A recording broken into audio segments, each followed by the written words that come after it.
Aujourd'hui, dans Art System, on crée à partir du sketchbook.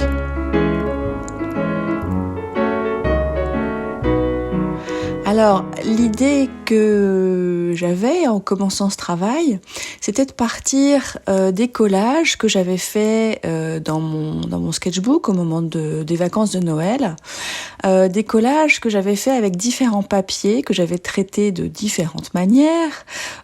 Pour certains, je les avais trempés dans du café. Pour d'autres, j'avais tracé des marques dessus, soit avec des pinceaux, soit en appliquant le papier froissé sur un bloc d'encre, soit encore en collant des éléments. Donc il y avait vraiment beaucoup de diversité et donc j'avais envie de partir de ça pour créer autre chose.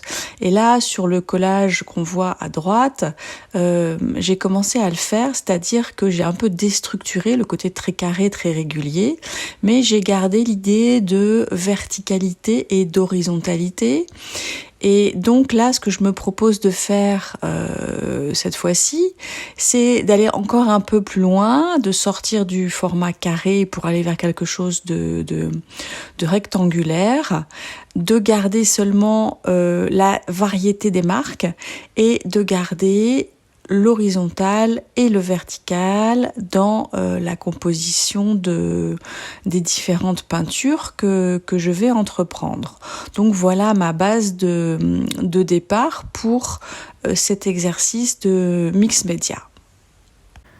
En ce qui concerne la palette de couleurs, je vais prendre des couleurs sombres, du noir et du gris de Pen et de chez Golden en version liquide et en version heavy body.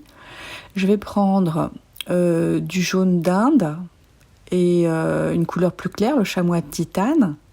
Je vais prendre de l'oxyde rouge et de la terre de sienne brûlée.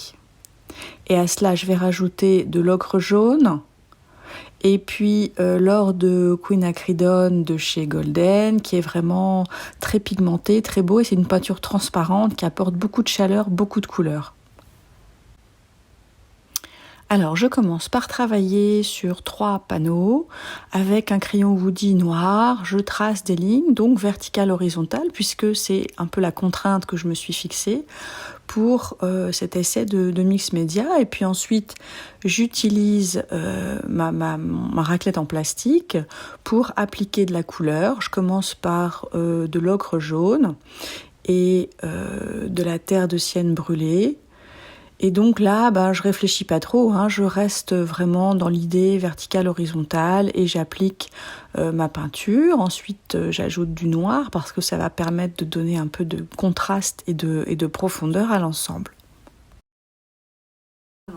Ensuite, j'utilise l'encre acrylique pour faire des marques qui rappellent un peu ce qu'il y avait dans les sketchbooks. Et donc là, j'utilise un pinceau et je fais des marques variées avec un pinceau fin pour commencer. Et puis ensuite, je vais utiliser un pinceau avec une base plus large. Et donc, je crée des marques différentes avec ces encres acryliques qui ont l'avantage, une fois sèches, de ne pas bouger. Voilà, donc on reste toujours dans horizontal, vertical, puisque c'est la contrainte du jour. Donc là, de l'encre de terre de sienne que j'applique aussi en créant différents motifs. Sachant que si ces motifs par la suite ne me plaisent pas, eh bien je pourrais toujours les dissimuler par une couche de peinture. Donc je travaille vraiment dans la spontanéité du moment et je ne me pose pas trop de questions sur ce que ça va donner par la suite. C'est un peu trop tôt pour ça.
Alors, arrivé à ce stade, je m'arrête un petit moment et je regarde toutes les marques que j'ai faites.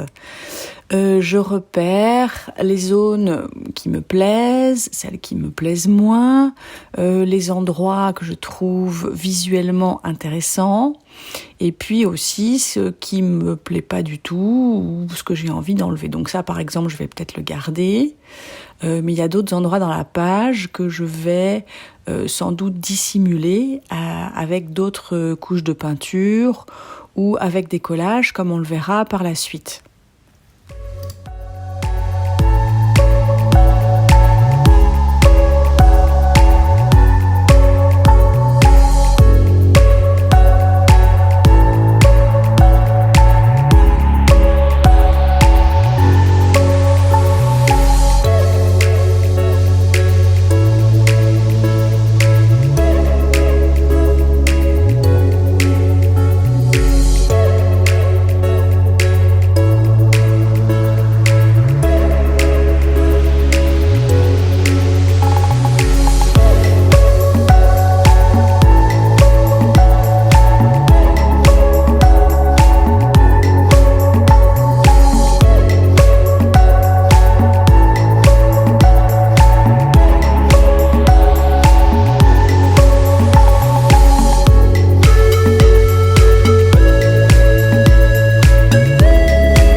Dans la partie mix média, parce que là j'ai déchiré quelques feuilles de livres.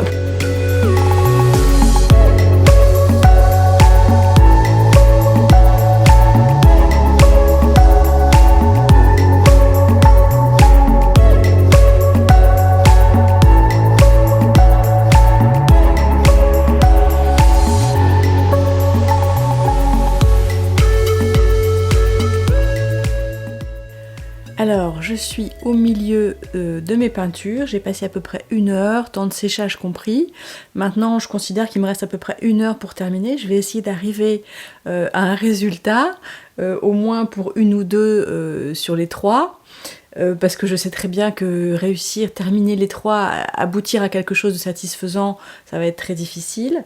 Mais je peux déjà dire que cette expérience est assez plaisante en fait, de partir d'une base sans avoir forcément une idée vraiment très claire de ce vers quoi on a envie d'aller, mais juste quelques guides en fait. Et là, les guides, c'était de rester dans l'horizontal, le vertical, de garder des zones comme ça et de travailler librement sur les textures, sur les motifs, avec une palette de couleurs relativement limitée quand même, et puis de faire intervenir des collages, des choses comme ça.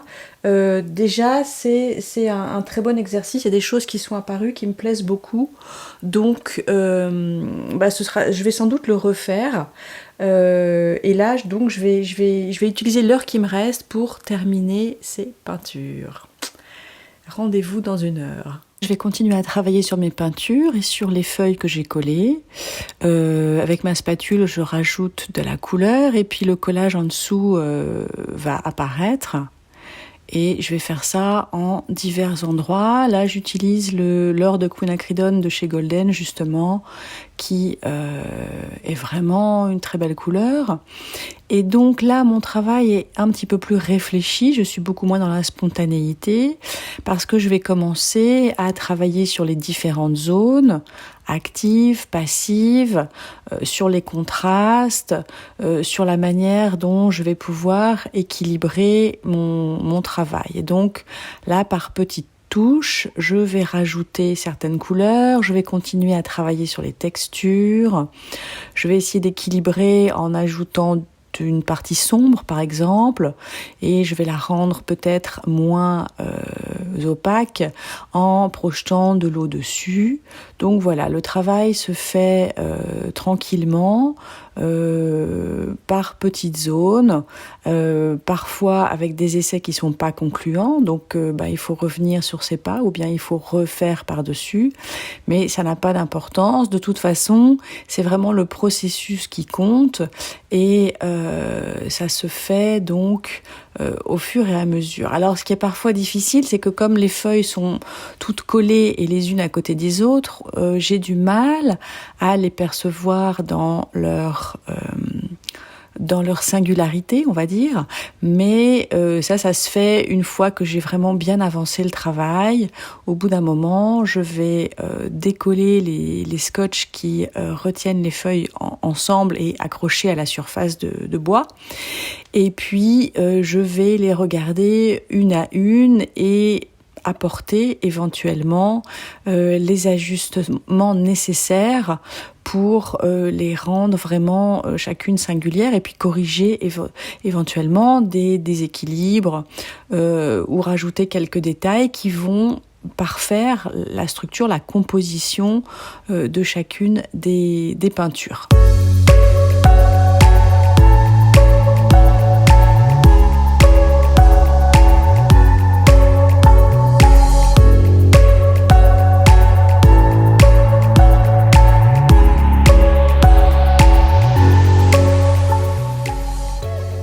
Donc là, j'ai enlevé les scotch, je les ai donc séparés les unes des autres et puis je peux donc regarder plus finement comment chacune est créée, comment chacune est composée. Éventuellement, je vais peut-être rajouter de la couleur s'il y a des choses qui ne me conviennent pas. Je vais rajouter des détails peut-être. Et donc voilà, je peux voir ce qui est intéressant, ce qui me plaît. C'est toujours un travail d'exploration. C'est pas forcément des choses que on va encadrer et vendre par la suite. Ça fait partie du travail, donc qui est partie du sketchbook, qui évolue vers ça et qui va peut-être donner naissance ensuite à d'autres travaux sur des toiles ou à une autre vision. Mais je pense que il va falloir que je pratique cette idée, que je la développe, que je la creuse pour arriver à quelque chose de plus abouti et donc c'est une manière de s'entraîner, c'est une manière d'explorer des pistes avec certaines couleurs, avec certaines marques, avec une certaine manière de travailler et tout ça va encore évoluer, va se développer au fur et à mesure de mon travail. Voilà, c'est tout pour cette semaine. J'espère que cette vidéo vous a intéressé. Vous pouvez liker, vous abonner à ma chaîne et puis commenter aussi si vous avez des questions, des remarques, n'hésitez pas. Je vous rappelle que je vous propose un cours en ligne destiné justement à tout ce travail d'exploration en peinture.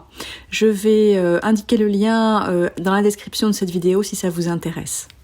Je vous dis à la semaine prochaine pour une autre vidéo et je vous souhaite un très bon week-end parce qu'il arrive à grands pas. Au revoir, à bientôt.